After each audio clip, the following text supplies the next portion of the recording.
Oui, parce que dans la collectivité, plus tu as de points, moins tu es haut dans la hiérarchie. Bah, c'est l'inverse de la fiche de paye. L'anomalie, c'est un huis clos administratif dans lequel 3 personnages sont pris dans une matrice infernale. Et ces 3 personnages vont agir ou subir le système.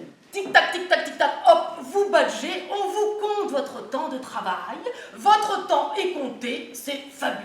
Alors on entre dans la pièce et dans ce huis clos administratif par Marie-Pierre, qui est une jeune cadre dynamique, et qui va nous emmener dans les arcanes de l'administration. Alors Josette, parfois, je lui dis, pour la faire rire, soit tu imprimes, soit tu déprimes. Josette, c'est une employée modèle qui est plutôt en bas de l'échelle et qui va subir donc cette anomalie parce qu'une fois dans sa carrière, dans sa longue carrière, elle a été en retard de 12 minutes. Et ça va être insupportable à vivre pour elle. Tu te rends compte, hein?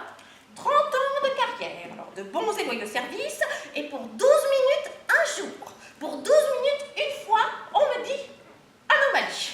Et il y a Reine-Marie, qui est la directrice des ressources humaines de la collectivité. Alors Reine-Marie est énarque, elle est la plus haut gradée de la collectivité. Josette est en anomalie, et pour Reine-Marie, il n'y a aucune raison de supprimer cette anomalie. Donc c'est à Josette de vivre avec. Je vous paie pour que vous me donniez de votre temps.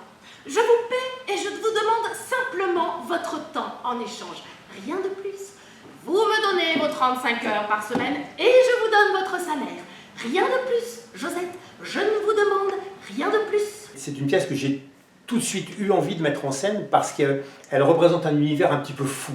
C'est l'univers d'une employée modèle de l'administration, mais ça pourrait être valable pour n'importe quelle société, n'importe quelle entreprise, n'importe quel groupe. Tous les personnages sont joués par Blandine Bonelli et prennent place dans des décors en 2D, des décors de bande dessinée, pour d'une part alléger le propos et d'autre part créer un univers très très particulier avec des personnages en 3D au milieu d'un décor de 2D, comme s'il était sorti de ses dessins. Par exemple, ma journée type, c'est de prendre ma bagnole et puis d'aller frapper aux portes des gens pour essayer de les convaincre d'acheter mes caisses de vin rouge du Luberon.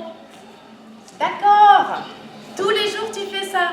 Ah non, parfois j'ai aussi du Bourgogne, hein. Et ça nous permet de jouer avec des stores pour ouvrir, fermer, tourner, pivoter, découvrir les différents décors dans lesquels vont prendre lieu les actions de cette pièce.